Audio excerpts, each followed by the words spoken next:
So let us begin. And before we start with the sharings, let's take a few moments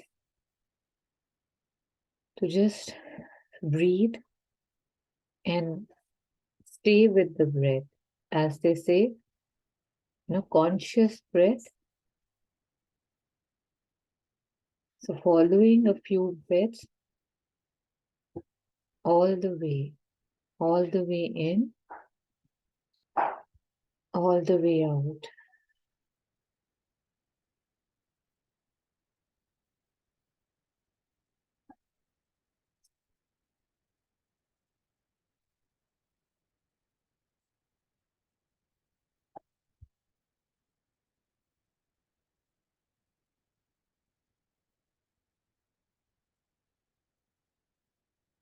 Invoking Mother's presence.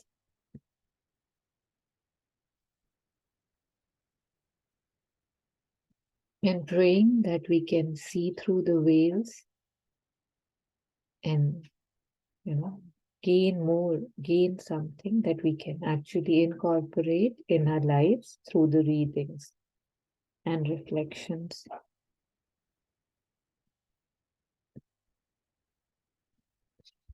Thank you.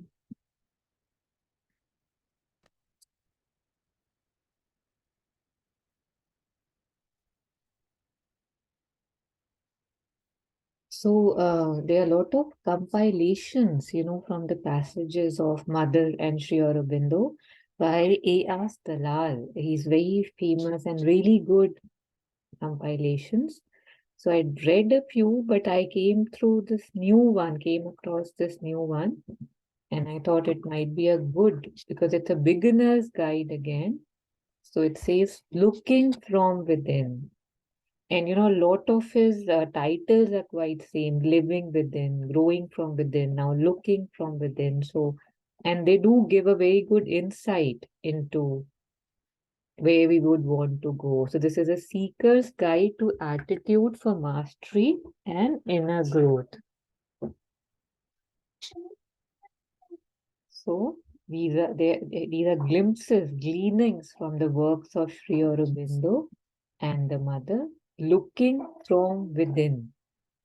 So I think, just from the title itself, how we are always just looking outside, right? Like from these eyes which are looking outside, but physically also and practically also, we are just looking outside. We hardly ever know what's going on. And if something comes, we just try to suppress it mostly, or we are unaware as to what's happening. So probably the aim is for this to help us to look from within, that how do we change the place, the center from which we are looking. So this is a seeker's guide to attitudes for mastery and inner growth.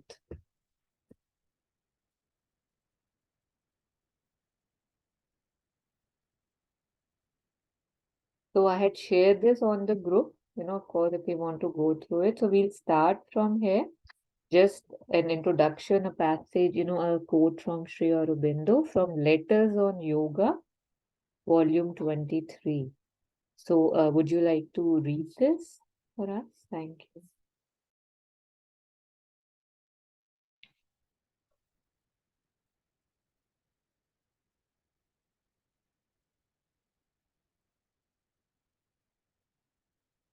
The inner spiritual progress does not depend on outer conditions so much as in the way we react to them from within. That has always been the ultimate verdict of spiritual experience. It is why we insist on taking the right attitude and persisting in it, on an inner state not dependent on outer circumstances, a state of equality and calm.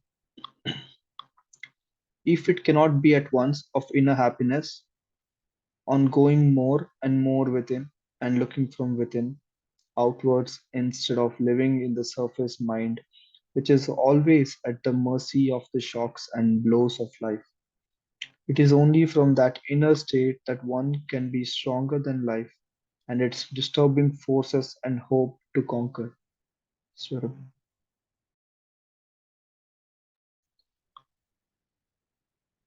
Ma'am, do you mind if I read it again? Oh, please, absolutely. Actually, I was about to ask you to do the same and maybe a bit more slowly this time. Yeah, take your Yes. time in going. Yes, please. The inner spiritual progress does not depend on outer conditions so much as in the way we react to them from within. That has always been the ultimate verdict of spiritual experience. It is why we insist on taking the right attitude and persisting in it, on an inner state not dependent on outer circumstances, a state of equality and calm. If it cannot be at once of inner happiness, ongoing more and more within, and looking from within outwards, instead of living in the surface mind, which is always at the mercy of the shocks and blows of life. It is only from that inner state that one can be stronger than life and its disturbing forces and hope to conquer.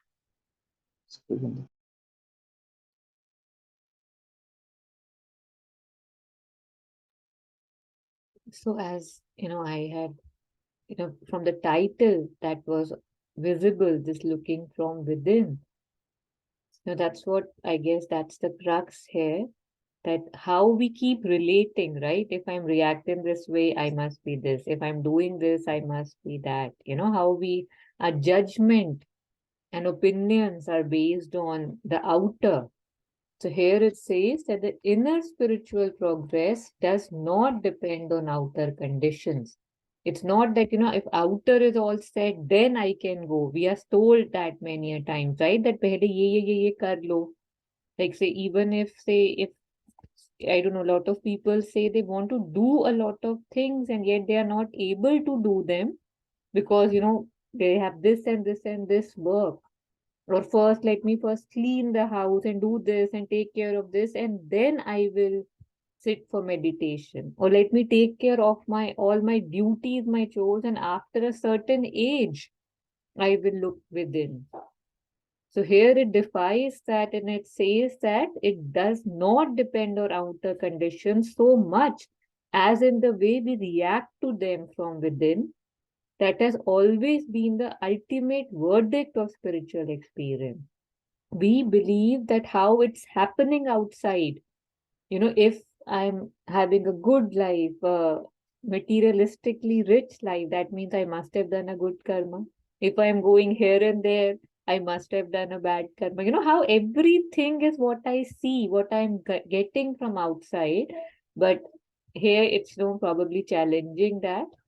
It is why we insist on taking the right attitudes and persisting in it. One thing is knowing this is right or knowing this is wrong. And the most difficult part is to persist in it, to maintain that stand that, yes, this is the way or this is not the way. So, persisting in it on an inner state, not dependent on outer circumstances, a state of equality and calm. So, if it cannot be at once of inner happiness, ongoing more and more within and looking from within, that if, how, mother says that if you are feeling sad or if you could, there is some insincerity. So, it's saying that unless you reach the state of inner happiness, that means you haven't gone in enough.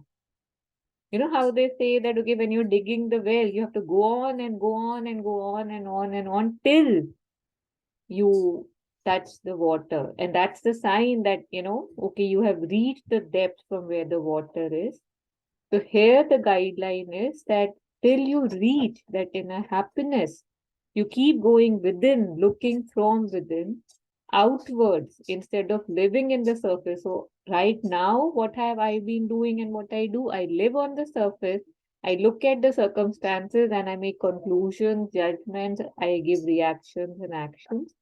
And here it's saying, look from within, outwards.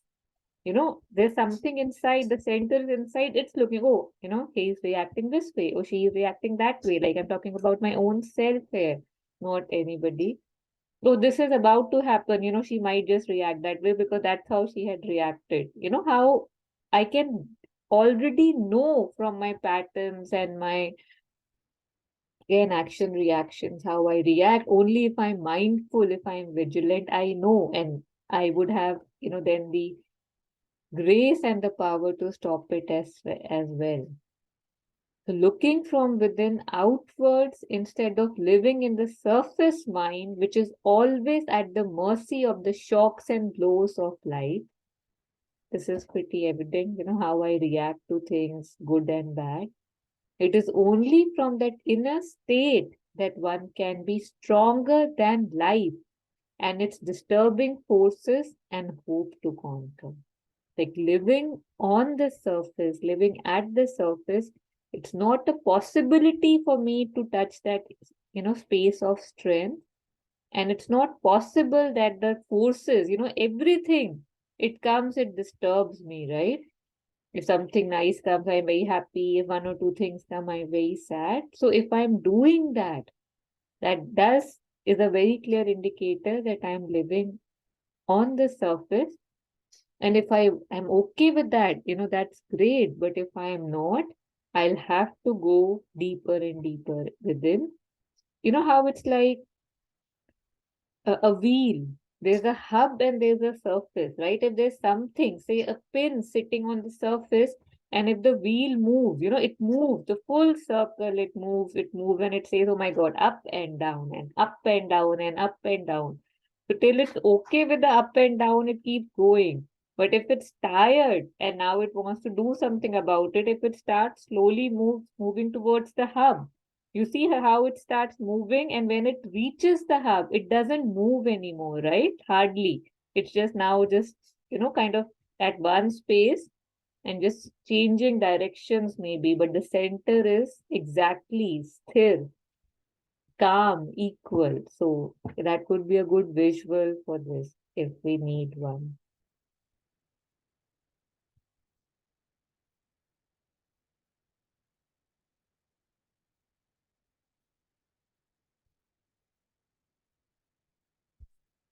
So there's an asterisk here. Let's see what, okay, capital letters by the compiler. Okay. Yeah, so anything on this before we move on?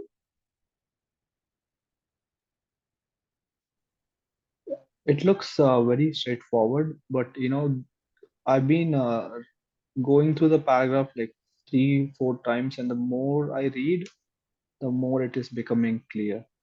So I will go through that again, and if I have any questions, I'll let you. Absolutely. So I think we can skip the preface. Let's start with the introduction. Yeah. Ritu, would you like to read the first passage? I don't know if you have the capacity to unmute. Yeah. Yeah, yeah. The essential difference between an animal and a human being, states Sri Aurobindo, is that the animal cannot get from one moment away from its origins and become something greater than its present self, a more free, magnificent, and noble being. Whereas the human being has the potential ability to exceed and even transform the basic instinctive nature which he shares with the animal.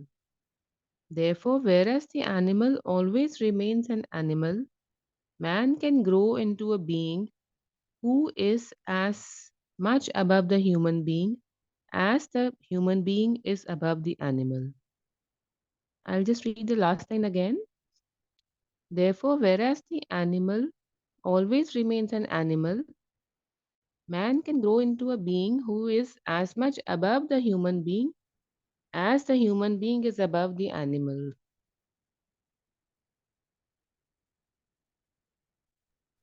Yes, thank you. So sometimes, I wonder that we we think we are better than the animals, we are humans. But I feel that we should not feel this way, because I know this is being said in a positive way, but we should not feel derogatory for the animal. Maybe the animals also have their own journey. Maybe their progress is a little slower than ours, or maybe we never know. Maybe it is faster than ours. Because when, let's say, we are improving on a grade of 1 to 100, improving from 1 to 40, 50, 60 would be easier and faster. But the more we reach at the higher level, let's say I'm a student and I'm getting 60%. Going from 60 to 70% or 80% would be easier. But going from 95 to 98% is going to be difficult. So maybe the animals, they transcend faster than us. Yeah, you're absolutely right. That's a possibility. But I think here they're talking about just the consciousness, right? The evolution of consciousness. So basically, what I understood was that the essential difference between an animal and a human being, you would agree that there is a difference, right? There's a difference on the mental, intellectual level, emotional level. Lot of animals do have really refined senses, some even more than humans. But overall speaking, how when we use the term animal and human, we say that human is an advanced form of animal. It is supposed to be animal in itself, right? And yet we put it into a different category. So here it's saying that the essential difference between an animal and a human being, states Sri Aurobindo, is that the animal cannot get for one moment away from its origins and become something greater than its present self, a more free, magnificent, and noble being. This is a capacity that they are saying that the human beings practically have, that they can do that they are able to step back and see. And for an animal's intellect, overall, grossly speaking, it is not a possibility. So, whereas the human being has the potential ability to exceed and even transform the basic instinctive nature which he shares with the animals. Therefore, whereas the animals always remain an animal, man can grow into a being who is as much above the human being as the human being is above the animal. So, just talking about the evolution of consciousness, and I think if we talk about, especially, there could be obviously more to it. This is just my interpretation that when we speak about the mystics, the masters, the saints, how they don't appear human to us, although they look human, and yet the level, the space at which they are, it feels that, wow, how is that possible? So just that I have the capacity to evolve, but an animal, generally speaking, how we use the term loosely, they don't.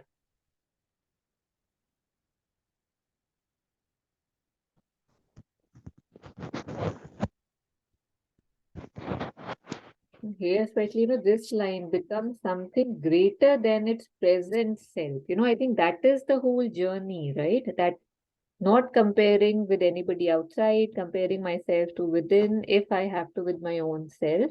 And my goal is to become greater than my present self every moment, every day, becoming greater than what I am currently. More Yeah, free, yeah, more magnificent, more noble. Yes, please. yeah, that is true. Sometimes I feel that the animals, since we have so many thoughts going on in our mind all the time, and we are trying to calm the mind, so the animals would already be having a calm mind.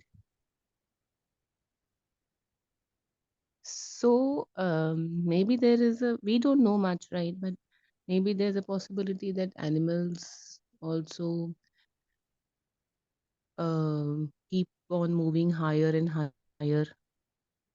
Yeah, but Like in India, according to also, this, it's limited, अलग-अलग right? होने Like, के नाते I'm sorry. हाँ, So हाँ। what did you say?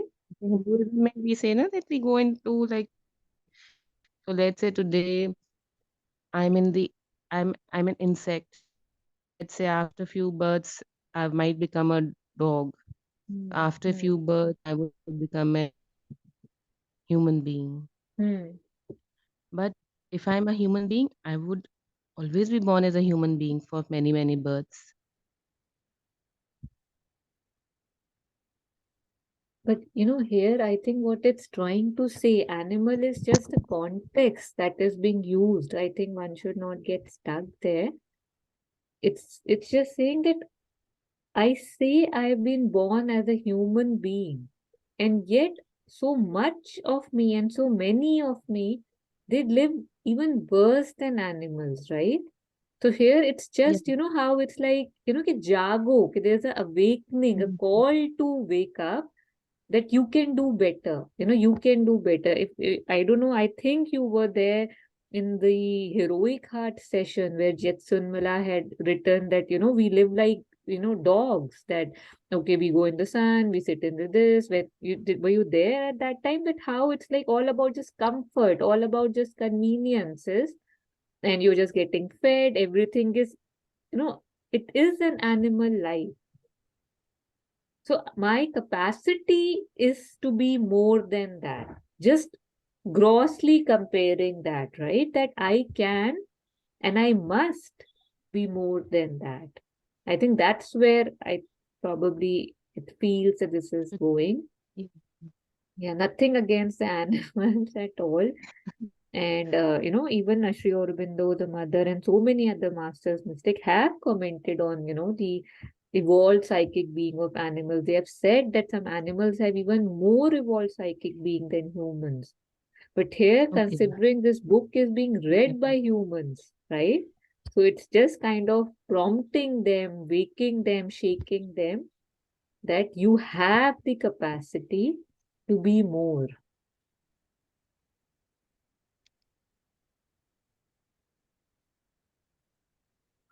Actually, when Ritu ma'am was telling how animals have a clearer mind than a human being, I remember this similar question that came up a few, I think, I don't know, in November or October on the same issue, and I was told that humans tend to be more ambitious compared to animals.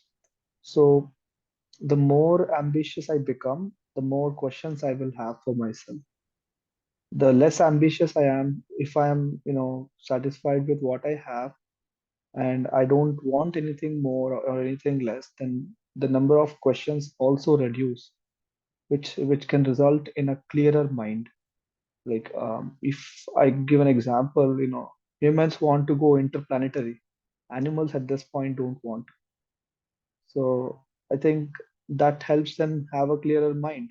Since I want to go interplanetary, now I'm starting to think about, oh, okay, how can I build a rocket?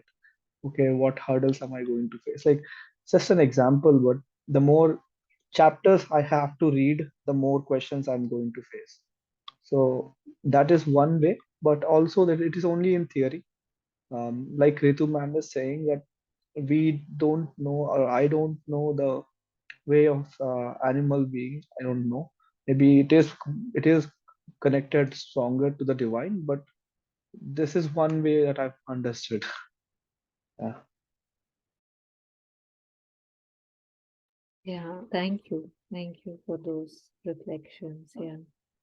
And then peace also, there are so many categories. Like they say there's a tamasic peace.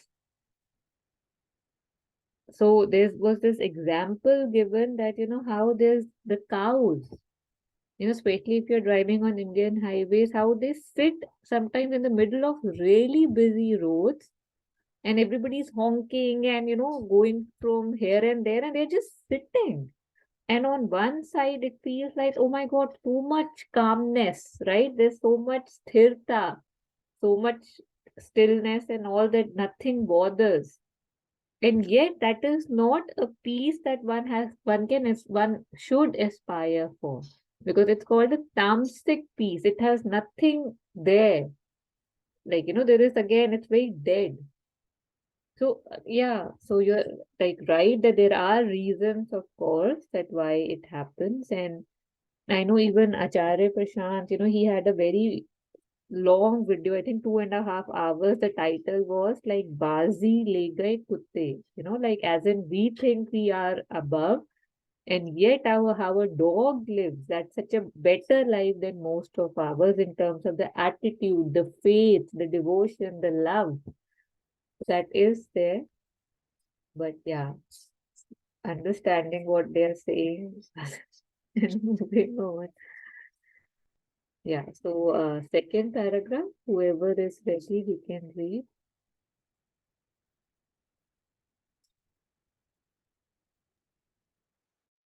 Yeah.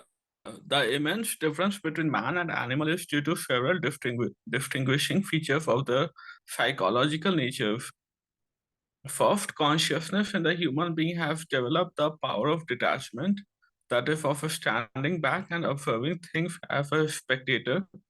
Human consciousness can detach itself and stand back not only from what lies outside in the environment, but also from internal thoughts and feelings, thus dividing itself into a part that observes and a part that is observed. The power of detachment makes for a reflective intelligence which a human being is capable of exercising as distinguished from the reactive intelligence of the animal. With the power of detachment and a reflective intelligence, the human being can control, modify, and overcome the force of instinct and impulses, unlike the animal which cannot act contrary to the innate nature. Secondly, though all behavior that is in the animal as well as in the human being is purposive, that is directed towards the fulfillment of some purpose or goal, the human being, as distinguished from the animal, has the potential of conceiving and pursuing higher goals, moral, intellectual, and aesthetic, beyond the basic ones related to physical and biological existence. Yeah, Shyam, I think we can stop here. That's a lot. Yeah, thank you so much. Yeah. Well,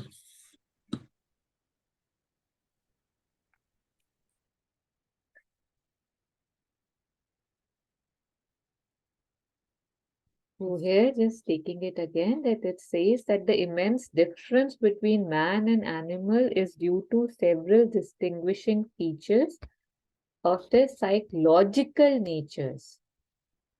First, consciousness in human being has developed the power of detachment, that is, of standing back and observing things as a spectator. So this is like really powerful, right? The witnessing aspect, the witnessing Purusha that is referred, even in Upanishad, the witness, there's, the story that there are two birds on the tree, which is like one of the most popular examples from the Upanishads. That there are two birds sitting on a tree. One is eating a fruit and the other is just observing the other eating the fruit. That how we have to move from the one eating to the one observing. And it's like, it's me, that I am seeing myself do that. So this power of stepping back, this detachment, it says, is not possible for the latter, but in human beings it is. So let's just read what it says about number 2, the spectator. So here it says, consciousness is not by its nature detached from the mental and other activities. It can be detached, it can be involved. In the human consciousness, it is as a rule always involved, but it has developed the power of detaching itself, a thing which the lower creation seems unable to do.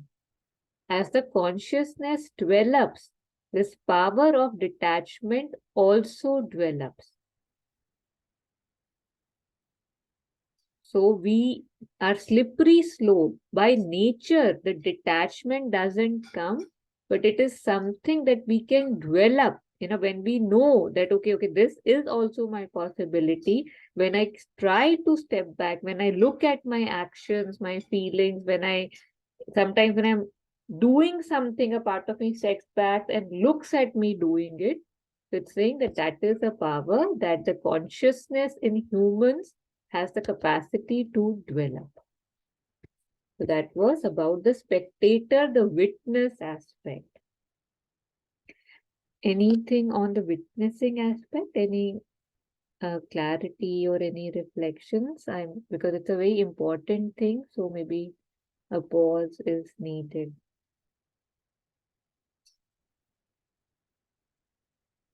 Okay. So human consciousness can detach itself and stand back not only from what lies outside in the environment, but also from internal thoughts and feelings, thus dividing itself into a part that observes and a part that is observed. Right? One thing is observing the external environment.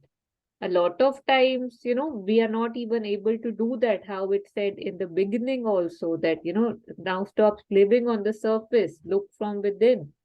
But here it says that we can detach not only from the outside environment, but also from the internal thoughts and feelings, thus dividing itself into a part that observes and a part that is observed.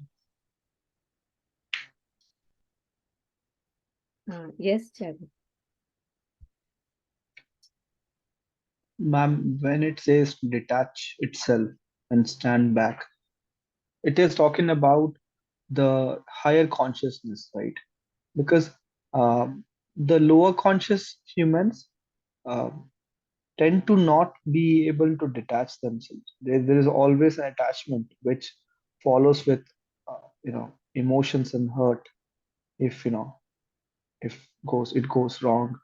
Because so far I thought that animals are good at, detaching themselves. Like a bird, when the eggs hatch, the little ones fly away and they're detached, and the bird still, it lives.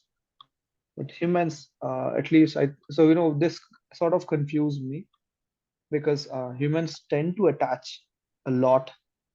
I attach. I'm always attached to so many things, but I think, if I'm not wrong, this paragraph is talking about the higher consciousness. Correct me, ma'am, if I'm wrong.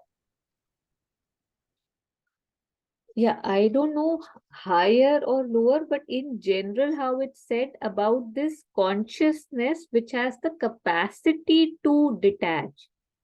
How it says that attachment, it did say that, right? Getting involved is nature, is my slippery slope. But to know that I also have this capacity that I can develop or aspire for, if I'm not able to do that, is to step back. For example, say, when say people move out of their cities or countries for work, right? The parents let them go, right? There is a stepping back that, okay, they have their life to live, right? So we do sacrifice, we do see, we do step back.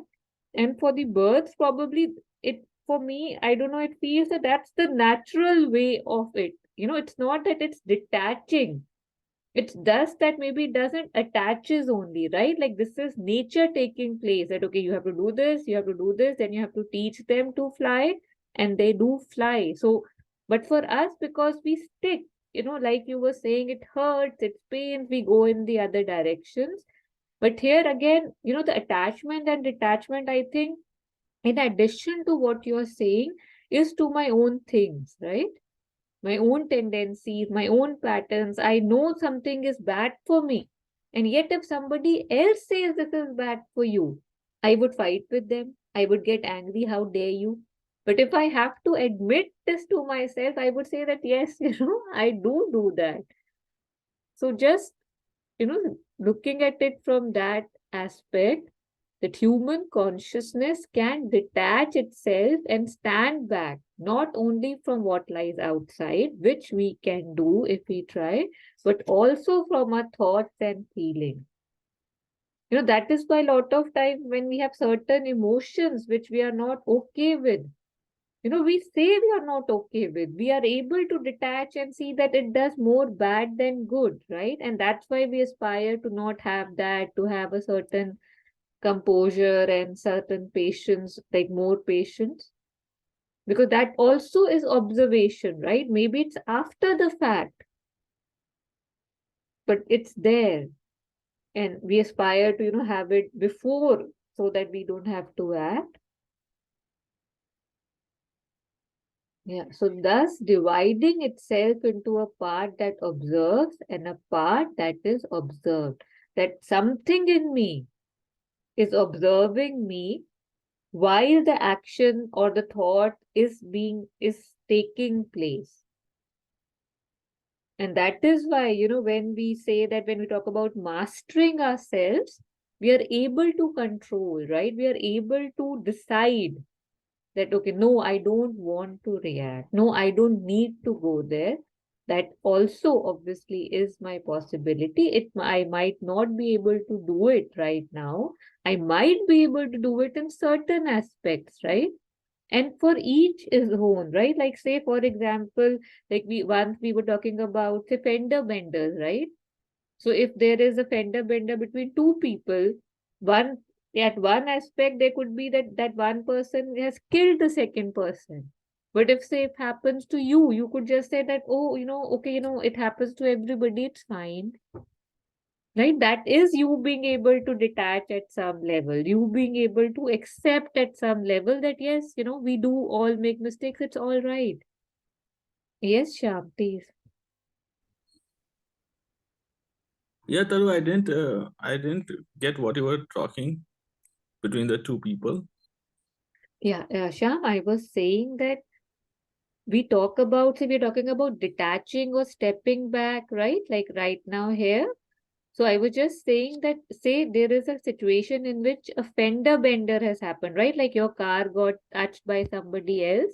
So you know how in India, a lot of time people get so angry, and there are some incidents that take place on the street, right? That because somebody's car uh, touched somebody else's car, and yet, say, if it would happen to you, it's a possibility that you would just let the person go, that you would be say that, okay, like accidents happen, mistakes happen, it's fine, I'll take care of it, right? So we don't all act in the same way, is what I was just trying to say, that we have our own intelligence, our own way in which we react or act. Yes, Taru, got the point. Thank you. Thank you, Shyam.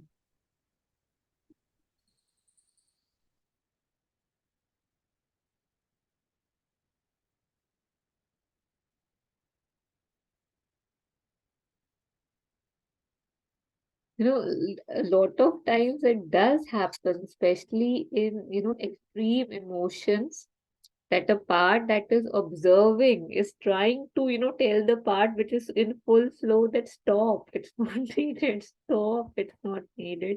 So even if I'm not able to stop right now, even if I'm able to observe, I think that's good, right? That's good. At least I have developed that capacity that I can see that I am again stepping into something in which I don't need to step into. Yes, please.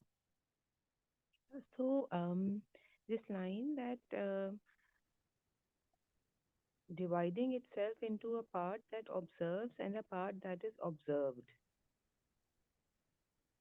This power is detachment, makes for a reflective intelligence which a human has.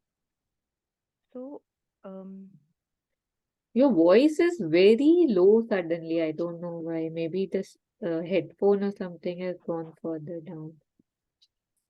okay, so is it better? No, or maybe it's at my end. I'll increase the volume. You speak, yeah. So let's say that an example of this would be I am in a situation and I am seeing that I'm about to lose my control. fool, I'm about to get angry. And I'm telling myself within myself, that's okay, don't get angry. And the other part of me says, you shut up. There's a reason here to be angry. I have to get angry. If I don't get angry, how will the other person know that this is not right? And then something in me tells me, doesn't matter. How can you teach the other person? Just let it go. So this is what is being mentioned here, that within me only there is a observant, something which is observing and something which is acting. Yes. Yeah. When can So like exact. Yeah. these these two people are inside me, not people, but these two maybe. I what would I call them? What are these two? I would say different parts within me, parts of me. Or different thoughts? Like are these two different minds? Two different like in me there are like two different people talking with each other. So Yeah, they're not one two actually, they are lot more. But yes, like for this particular thing, let's go with two.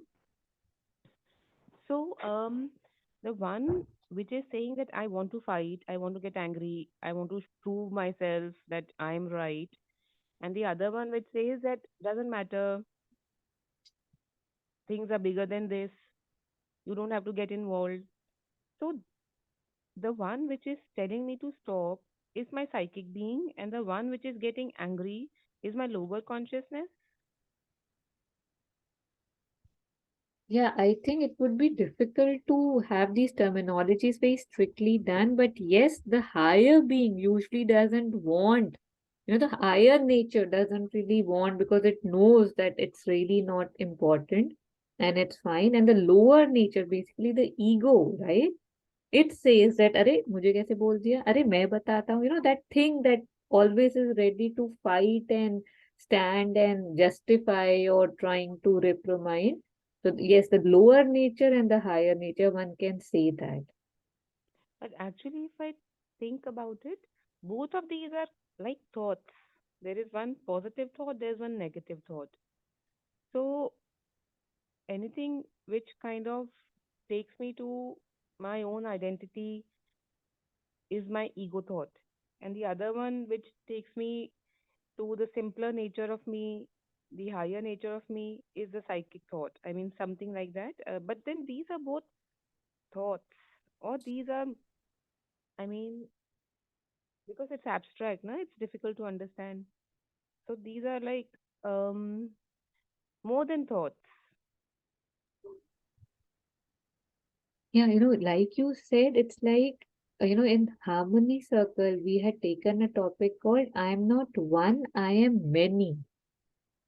So yes, how there are people with different natures, people where there are different things that are important to different people.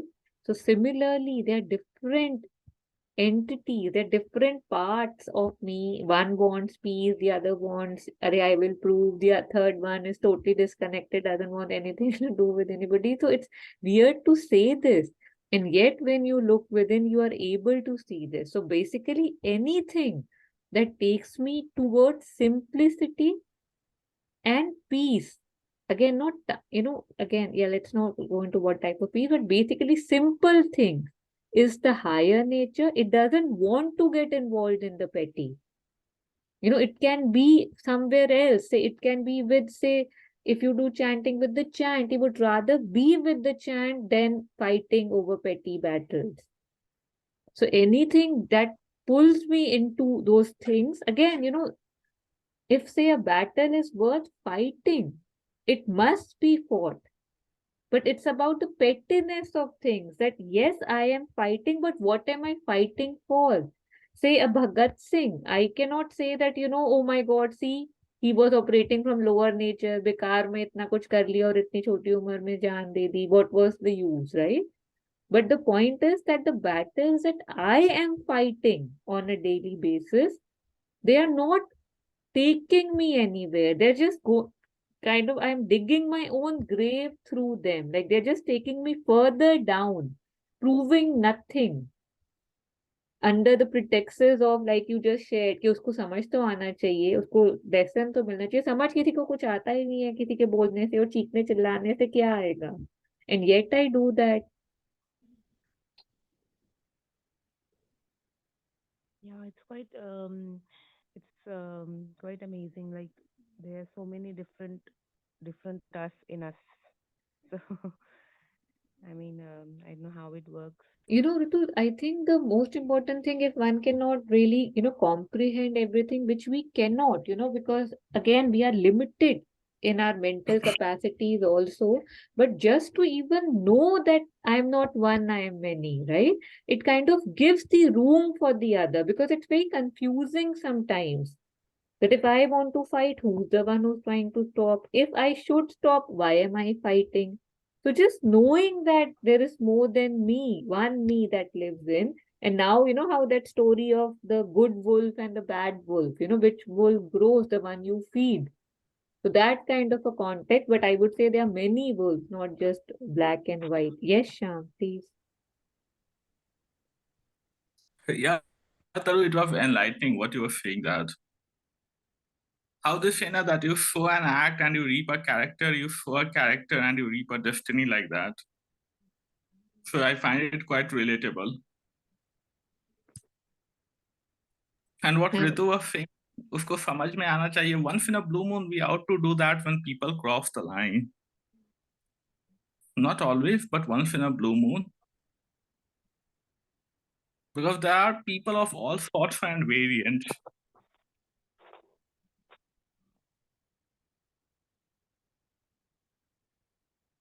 But yeah, many of the battles, close to 90 or 95% of the battles, are not even worth fighting. We can overlook it and we can shrug it off and we can walk away.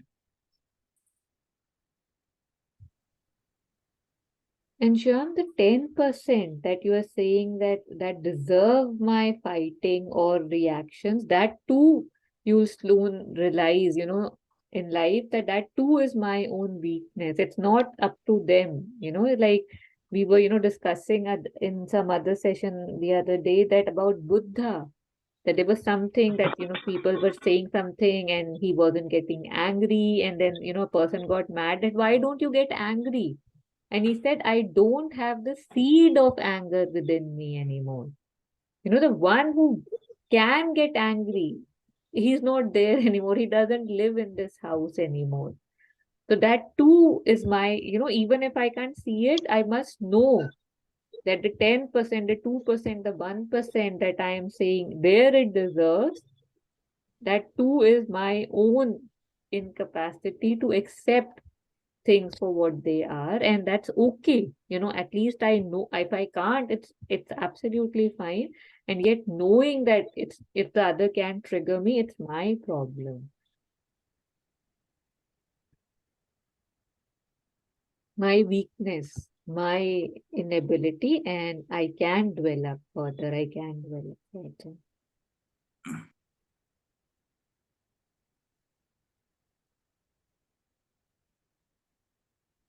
Yeah, You know, Jagan, you. yes, yes.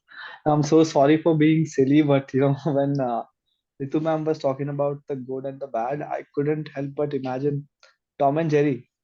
When Tom one time, Tom was so upset, and then he had two small Toms, one full red with horns and a pointed tail.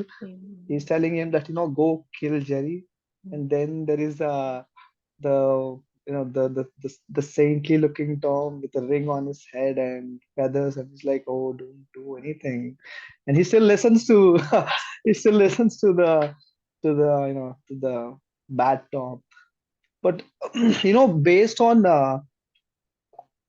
I keep forgetting who told me these things, but the last session we had a similar discussion, and somebody told me that you know if in an argument or in the middle of a rebuttal, as long as one remembers their goal, all the um, demands of the lower nature are go away. Like Especially if I give an example of a new, a new entrepreneur. He is pitching his idea to a bunch of investors. They're making fun of him. They are even in I don't know the show name, but yeah, they make fun of them. They say, "Oh, this product of yours is it's dumb. Who is going to buy this?" And if he takes the bite, if he takes it personal, there is a good chance the investors won't, you know, give him the capital. So I think after that session, no, I've been trying to incorporate that attitude of what is my goal, and why should I come down to, silly thing, silly arguments. I failed a lot of times, to be honest, but I think that also sort of helps it. Like, it automatically uh, helps me in, ignoring. Like, yeah, let it go. I don't care, because there is something more important that I'm focusing on. So yeah, I just wanted to share that. Yeah, thank you, Jagan.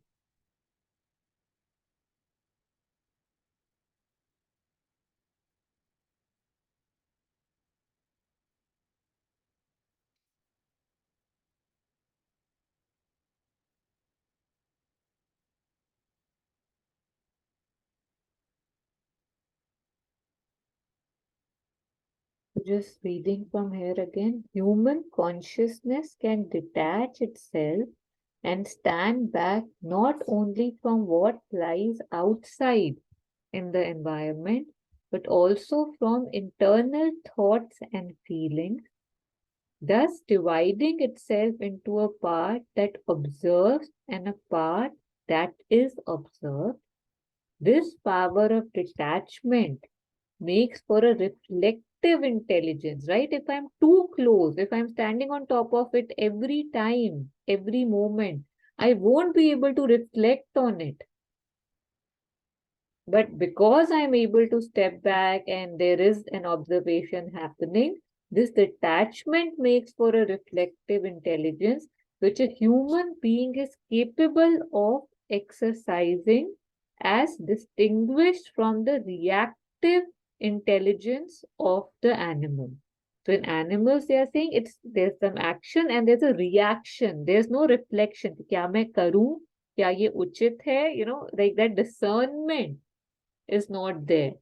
So every time there's a trigger, they will do the same thing. Action, reaction, action, reaction, action, reaction. But this reflection is possible in human consciousness. Right now, just introduction is going on. I know, some have joined late, so we'll get more insight into this. So if right now it's feeling that it's, I don't know, going over the head, but the passages will start soon, because right now it's just the introduction to the passages that are to come. Yeah. So The this is, introduction yeah. is also nice, it's making us think. Yeah. Yeah, so that was reflection, and this is reactive intelligence of the animal.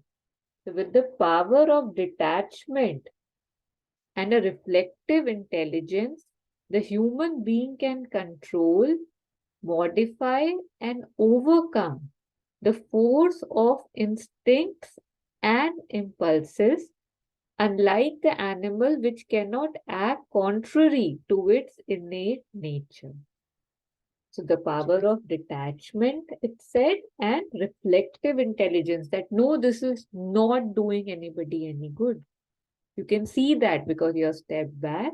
So one can control, modify, and overcome the forces of instincts and impulses. The same thing that used to make me so mad, so angry, sad, or something, with aid, with reflection, with detachment, I do see it's impossible that all of us don't have incidents and those patterns that we have overcome over time, some big, some small. Yeah, at any time, please feel free to unmute because I'm just going slowly over the things we have read. So secondly, we have read that too, that though all behavior in the animal as well as in the human being is purposive, that is directed towards the fulfillment of some purpose or goal, the human being, as distinguished from the animal, has the potential of conceiving and pursuing higher goals, moral, intellectual, and aesthetic, beyond the basic ones related to physical and biological existence. So although, the direction is mostly towards a purpose, fulfillment of some purpose or goal, the human being, as distinguished from the animal, has the potential of conceiving. Conceiving is it gets, right? That it comes to him, that he conceives and then pursue higher goals that could be moral, intellectual, aesthetic, beyond the basic ones related to physical and biological. So just roti, kapda, makan, bacche, uske beyond bhi there is this capacity, and I'm sure they would say that the spiritual goals they would cover too, but here it's moral, intellectual, and aesthetic. That is number second, and now going to number third.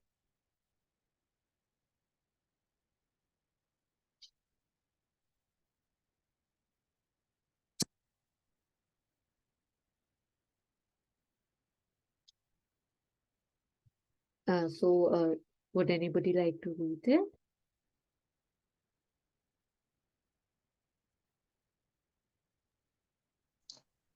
Yes. So, second.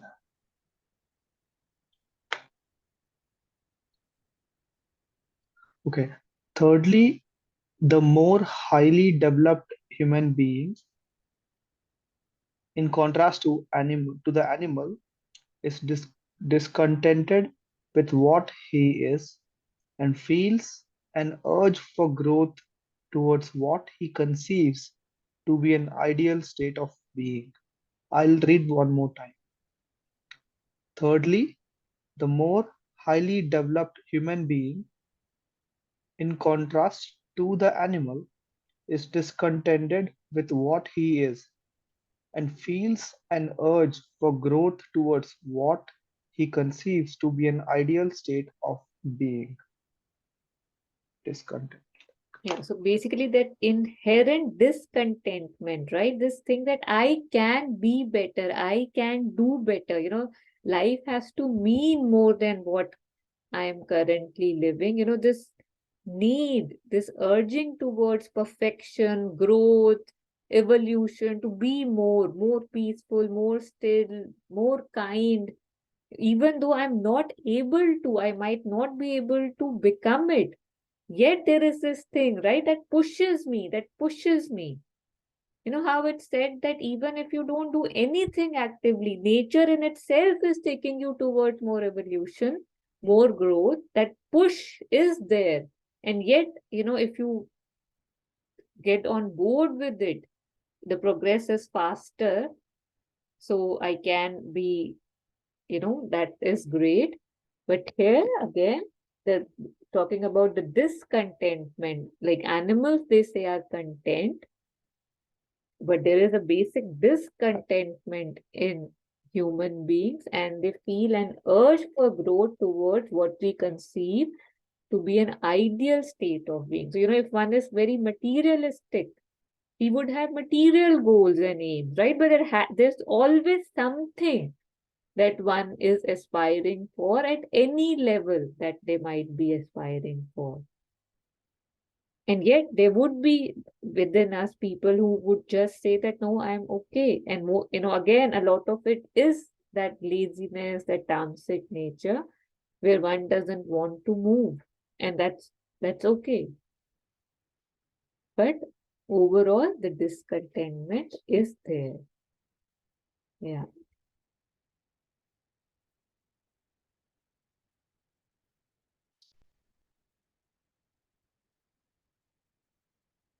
Yeah. So, Jagan, you can even read number 4, number 3 was very small. Yes, ma'am.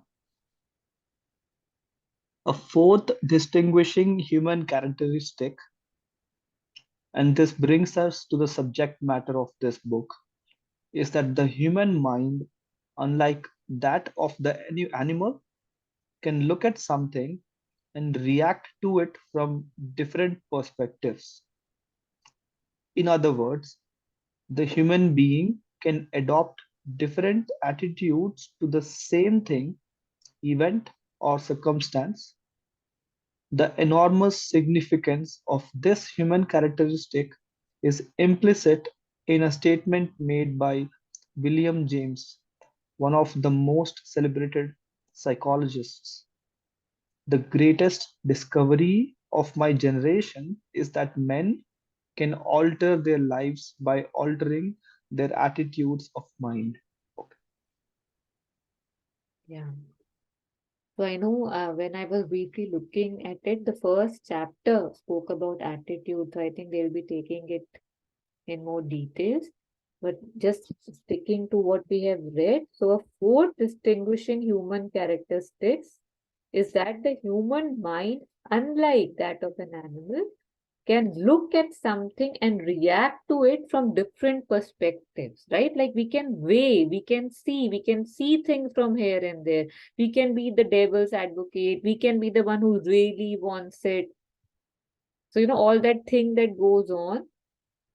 So, in other words, the human being can adopt different attitudes to the same thing, event, or circumstances. The enormous significance of this human characteristic is implicit in a statement, and the statement is the greatest discovery of my generation is that men can alter their lives by altering their attitudes of mind.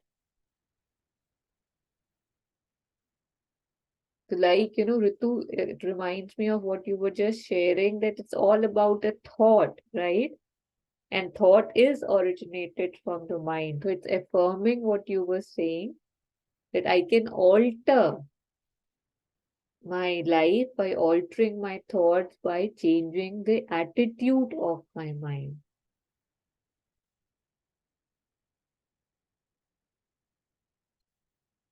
I think it's like, let's say, I'm a farmer and I can grow cocaine or weed, or I can grow mango or wheat. So, same with the mind also. So, there are too many options, and it's up to me what I need to grow. Yeah.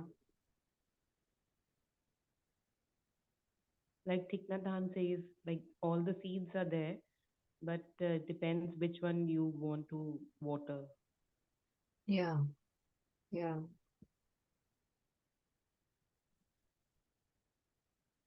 So now it's further, since you've unmuted, if you want to read the next thing, and then after that we'll end for the day. It's talking about what is meant by attitude. Yeah, so I'll start from one line before that only. Okay. The enormous significance of this human characteristic is implied in a statement made by William James, one of the most celebrated psychologists. The greatest discovery of my generation is that men can alter their lives by altering their attitudes of mind. What is meant by attitude? The phrase attitudes of mind, used by James, obviously implies that attitudes have something to do with the mind. Thus, dictionaries define attitude as a way of thinking or as a mental view. A further understanding of the term is provided by psychology, which defines attitude as an internal, affective, orientation that could explain the actions of a person. This psychological definition indicates that an attitude is not merely a way of thinking, but also a way of feeling. An affective or emotional disposition which determines a person's action. In psychological jargon, an attitude has cognitive thinking, affective feeling, and cognitive, that's willing components. Therefore, a change in one's attitude towards a thing, person, circumstance, or event implies change in the way one thinks, feels, and is disposed to act in a relation to the thing, person, circumstance, or event. Yeah.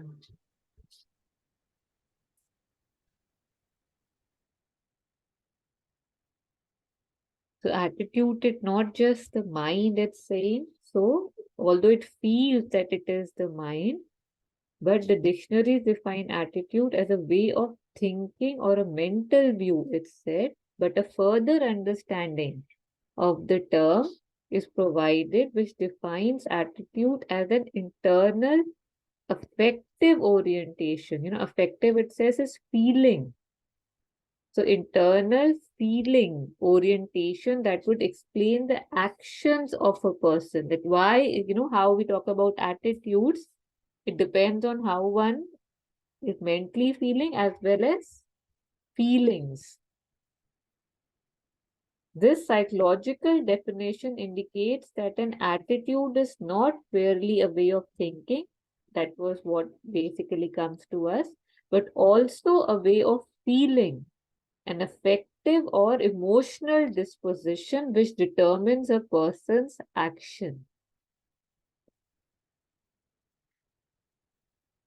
A lot of times we see that really, kind of strong people are kind of very emotional and they're very, so they're softies. They say, how kind of we have those characters. So a lot depends on how one is feeling too. That defines one's attitudes more in addition to the mental thought.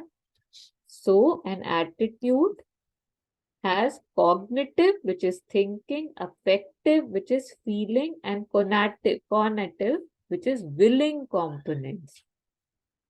Will, I don't know, willing or will.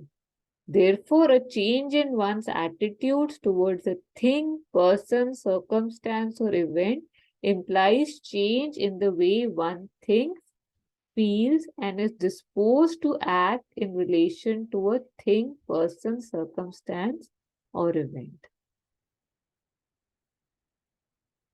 So just not thinking, just changing thinking doesn't change. If one feelings change, then our actions in relation to the events, the people, the circumstances can change. Yeah, so we'll just take reflections on this and then we'll end here today.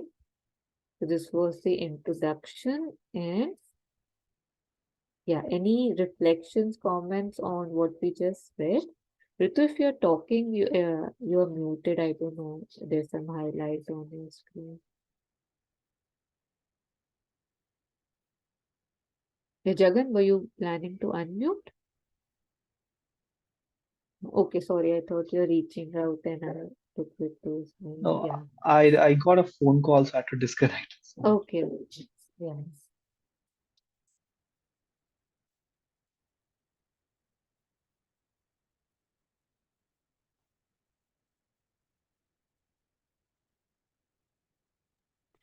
So going forward, like this is the introduction. So going forward, what is this book about?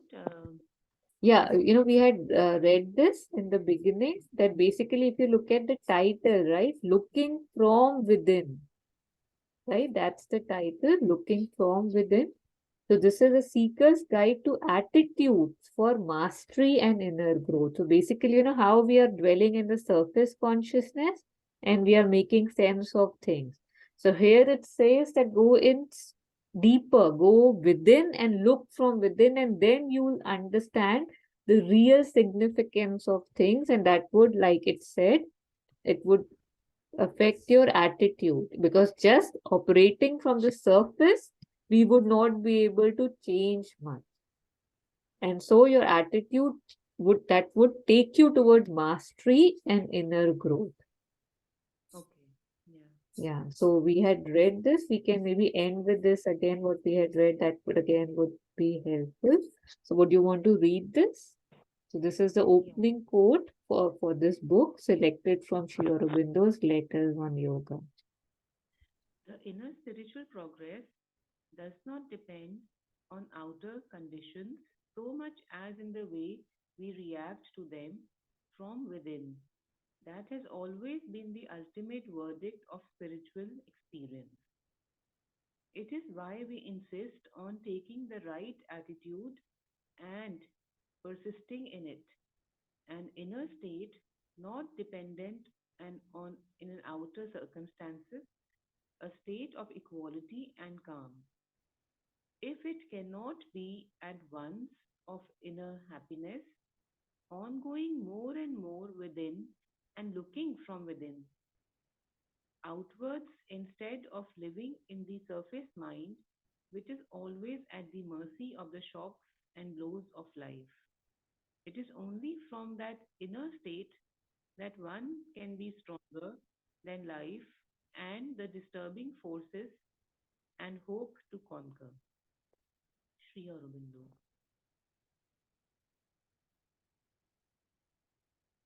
Yeah, so we had discussed this when we started, and in case something you want to, talk about, we can. Otherwise, we have gone over this, so that gives you an idea.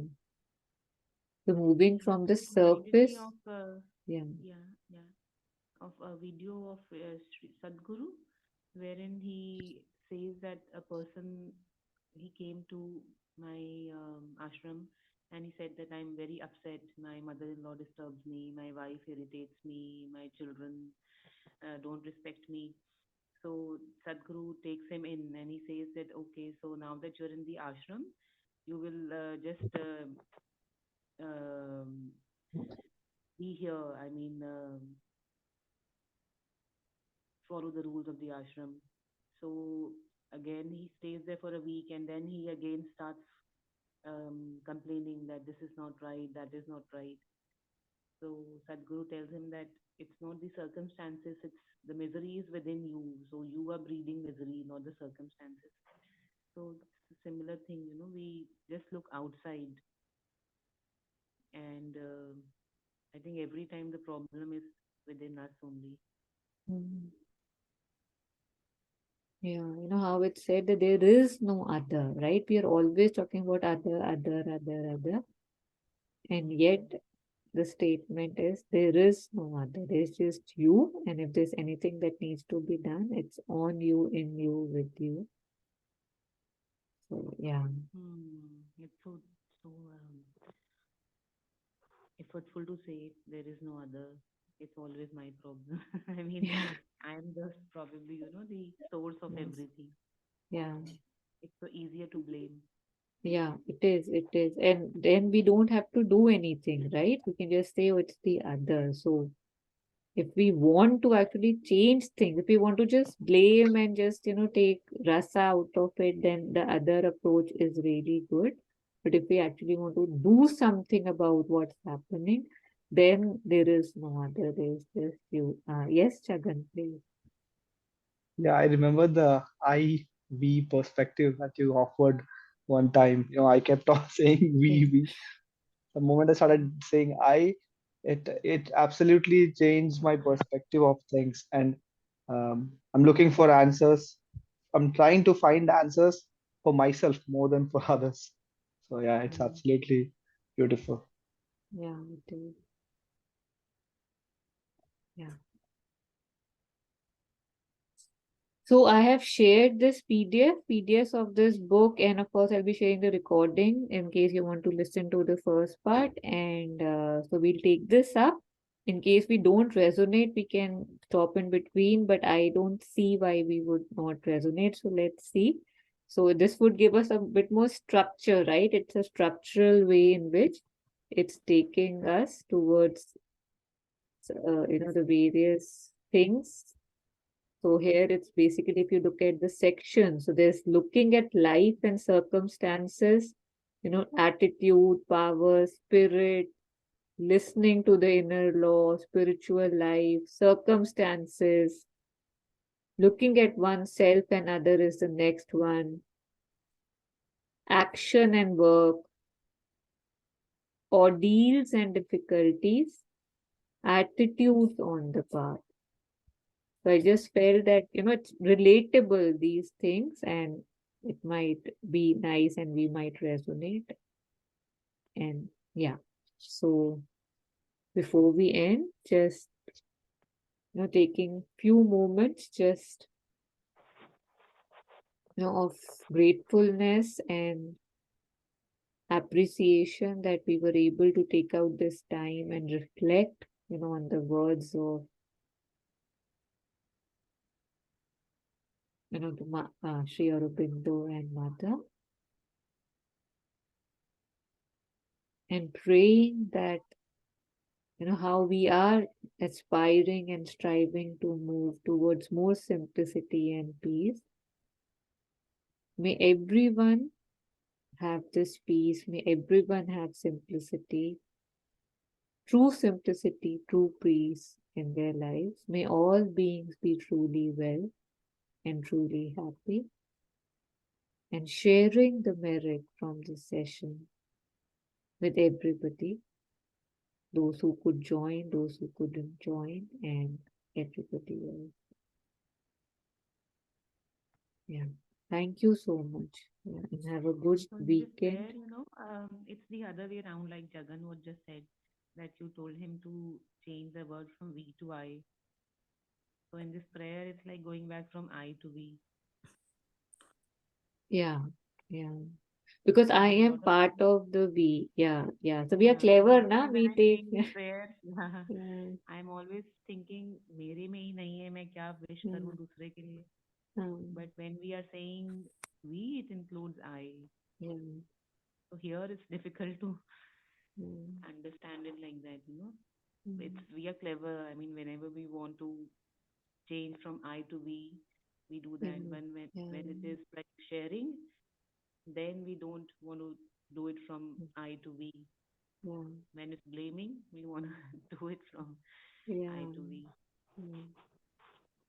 But again, one thing that we usually are just always asking everything for ourselves, for our families, for our near and dear ones that we call as near and dear ones. So even breaking this attitude, even if we start just giving 1 or 2 minutes a day for a prayer, for people, say we have met on the street, for somebody we saw struggling, for somebody who has left his body who we might not be related with, it changes something within. I'm very this, I don't know this, I'm very tight. And when I start including the so-called others, something in me expands too. So it's a very good practice if one would want to do that. Yeah. Yes, Sham. Good morning.